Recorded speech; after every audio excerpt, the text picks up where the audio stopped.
أعوذ بالله من الشيطان الرجيم. Aku berlindung kepada Allah dari godaan syaitan yang terkutuk.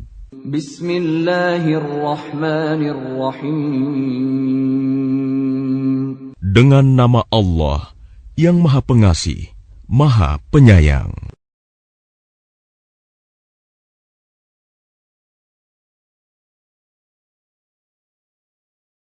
Assalamualaikum, sahabat beriman. Kesempatan kali ini, kita akan mencoba membacakan dua tafsir Al-Baqarah ayat 264, sampai dengan 265. Semoga Allah memberkahi ilmu yang bermanfaat bagi kehidupan kita. Amin. Al-Baqarah ayat 264. Wahai orang-orang yang beriman, janganlah kamu merusak sedekahmu dengan menyebut-nyebutnya dan menyakiti perasaan penerima, seperti orang yang menginfakkan hartanya karena ria, pamer, kepada manusia dan dia tidak beriman kepada Allah dan hari akhir. Perumpamaannya, orang itu, seperti batu yang licin yang di atasnya ada debu, kemudian batu itu ditimpa hujan lebat, maka tinggallah batu itu licin lagi. Mereka tidak memperoleh sesuatu apapun dari apa yang mereka kerjakan. Dan Allah tidak memberi petunjuk kepada orang-orang kafir. Dengan ayat ini Allah Subhanahu wa Ta'ala memberitahukan bahwa amal sedekah itu pahalanya terhapus bila diiringi dengan menyebut-nyebutnya, dan menyakiti perasaan si penerimanya. Karena dengan menyebut-nyebut sedekah, dan menyakiti hati penerimanya, maka pahala sedekah menjadi terhapus oleh dosa keduanya. Dalam ayat selanjutnya Allah berfirman, seperti orang yang membelanjakan hartanya karena ria, pamer, kepada manusia. Dengan kata lain, janganlah kalian menghapus pahala sedekah kalian, dengan perbuatan mana dan aza.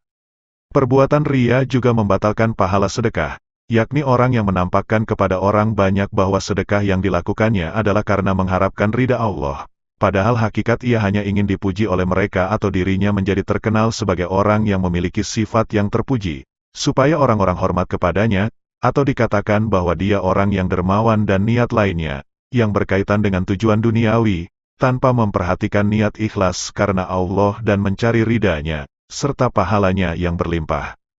Karena itu, disebutkan dalam firman selanjutnya, dan dia tidak beriman kepada Allah dan hari kemudian. Perumpamaan ini dibuatkan oleh Allah untuk orang yang pamer, ria, dalam berinfak. Ad-Dahhak mengatakan bahwa orang yang mengiringi infaknya dengan menyebut-nyebutnya atau menyakiti perasaan penerimanya, perumpamaannya disebut oleh firman Allah. Maka perumpamaan orang itu seperti batu licin. Lafaz Safwan adalah bentuk jamak dari Safwanah. Di antara ulama ada yang mengatakan bahwa lafaz Safwan dapat digunakan untuk makna tunggal pula yang artinya sofa, yakni batu yang licin. Yang di atasnya ada tanah, kemudian batu itu ditimpa hujan lebat. Yang dimaksud dengan wabilun ialah hujan yang besar. Lalu menjadilah dia bersih, tidak bertanah. Dengan kata lain, hujan yang lebat itu membuat batu licin yang dikenainya bersih dan licin. Tidak ada sedikit tanah pun padanya, melainkan semuanya lenyap tak berbekas. Demikian pula halnya amal orang yang ria, pamer, pahalanya lenyap dan menyusut di sisi Allah, sekalipun orang yang bersangkutan menampakkan amal perbuatannya di mata orang banyak seperti tanah, karena banyaknya amal. Karena itulah dalam firman selanjutnya disebutkan, mereka tidak menguasai sesuatu pun dari apa yang mereka usahakan, dan Allah tidak memberi petunjuk kepada orang-orang yang kafir. Al-Baqarah ayat 265. Dan perumpamaan orang yang menginfakkan hartanya untuk mencari ridho Allah dan untuk memperteguh jiwa mereka, seperti sebuah kebun yang terletak di dataran tinggi yang disiram oleh hujan lebat, maka kebun itu menghasilkan buah-buahan 2 kali lipat. Jika hujan lebat tidak menyiraminya, maka embun pun memadai. Allah Maha melihat apa yang kamu kerjakan. Ayat ini mengandung perumpamaan mengenai orang-orang mukmin yang membelanjakan hartanya demi memperoleh ridho Allah, agar Allah ridho kepada diri mereka. Dan untuk keteguhan jiwa mereka. Yakni sedangkan mereka merasa yakin dan pasti bahwa Allah Subhanahu wa Ta'ala akan membalas amal perbuatan mereka, dengan balasan pahala yang berlimpah, sehingga hati mereka menjadi teguh. Semakna dengan ayat ini adalah sebuah hadis sahih yang muttafaq alaih, disepakati oleh Imam Bukhari dan Imam Muslim. Predikat sahihnya, disebutkan bahwa Rasulullah pernah bersabda, barang siapa yang puasa bulan Ramadan karena iman dan mengharapkan pahala, ridho Allah, yakni dengan penuh keimanan bahwa Allah lah yang mensyariatkan ibadah puasa, dan Dia pasti membalas dengan pahala di sisinya.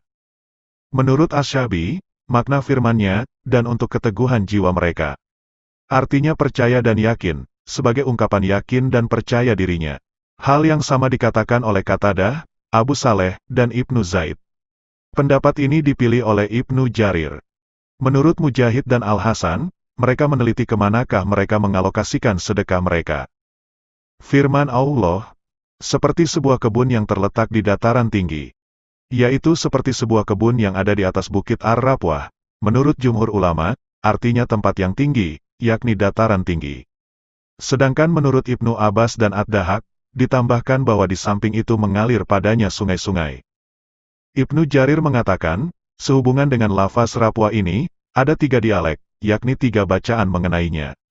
Ada yang membacanya Rupwah dengan huruf ra yang didammakan, menurut kiraat kebanyakan ulama Madinah, Hijaz, dan Irak. Ada yang membacanya Rabwah, menurut kiraat ulama negeri Syam dan Kufah. Menurut suatu pendapat, bacaan ini menurut dialek Bani Tamim. Ada yang membacanya Ripwah dengan memakai huruf ra yang dikasrohkan, menurut suatu pendapat hal ini merupakan kiraat Ibnu Abbas. Firman Allah, yang disiram oleh hujan lebat. Yang dimaksud dengan wabil adalah hujan yang deras, seperti keterangan yang telah disebutkan sebelumnya. Maka kebun itu menghasilkan buahnya 2 kali lipat. Yang dimaksud dengan ukul ialah buahnya. Ia mendatangkan buahnya 2 kali lipat, dibandingkan dengan hasil kebun lainnya. Jika hujan lebat tidak menyiraminya, maka hujan gerimis pun memadai. Menurut Ad-Dahak, yang dimaksud dengan lafaz fatalun ialah rintik-rintik, yakni hujan gerimis. Dengan kata lain, kebun yang ada di tempat yang tinggi ini tidak pernah gersang selamanya.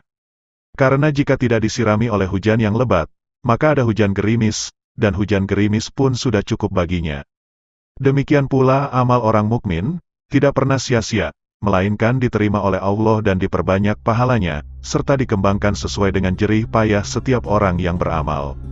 Karena itulah pada penghujung ayat ini disebutkan, dan Allah Maha melihat apa yang kalian perbuat, yakni tiada sesuatu pun dari amal perbuatan hamba-hambanya yang samar baginya. Shadaqallahul Azim.